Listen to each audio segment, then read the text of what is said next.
இந்த வருஷம் சீசனுக்கு எங்கள் மரத்தில் ரொம்ப அதிகமாக பழம் வந்துருக்கு பாருங்கள். உங்களுக்கு தெரியுதா இல்லையா? ஆனால் ரொம்ப பழம் வந்துருக்கு.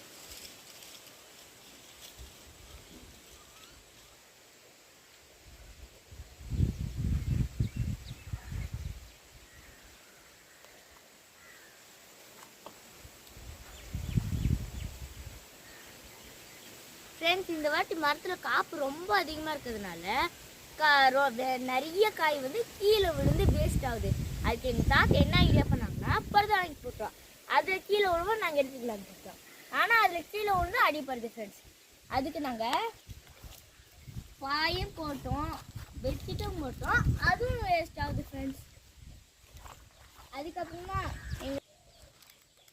அதுக்கப்புறமா எங்கள் தாத்தா என்ன பண்ணார்னா கடைக்கு போயிட்டு பச்சை கலர் வலையாக வாங்கிட்டு வந்து கொம்பு நெட்டு கட்டிட்டார் ஃப்ரெண்ட்ஸ். பழம் எப்படியா இருந்தாலும் கீழே விழும்போது வலையில தான் மாட்டிக்கும். அப்போ நம்ம அந்த பழத்தை எடுத்துக்கலாம். கீழே விழுந்து அடியாகாது, அதுக்கப்புறமா வேஸ்ட் ஆகாது. அதை நம்ம எடுத்துக்கலாம்.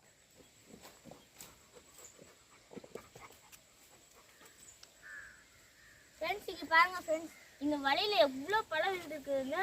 அது குச்சி இலை இதெல்லாம் விழுந்துருக்கு. நம்ம குச்சி இலையெல்லாம் பெருக்கி போட்டு நம்ம பழத்தை மட்டும் எடுத்துக்கலாம் ஃப்ரெண்ட்ஸ்.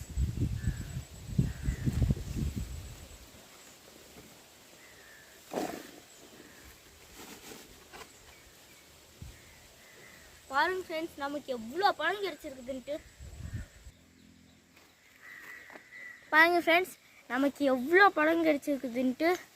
சப்போஸ் நீங்கள் சீசன் டைமில் பழம் கிடைச்சிச்சுன்னா அதை மிஸ் பண்ணாமல் வாங்கி சாப்பிடுங்க ஃப்ரெண்ட்ஸ். வீடியோ பிடிச்சிச்சுன்னா லைக் பண்ணுங்கள், ஷேர் பண்ணுங்கள், சப்ஸ்கிரைப் பண்ணுங்கள். Bye friends.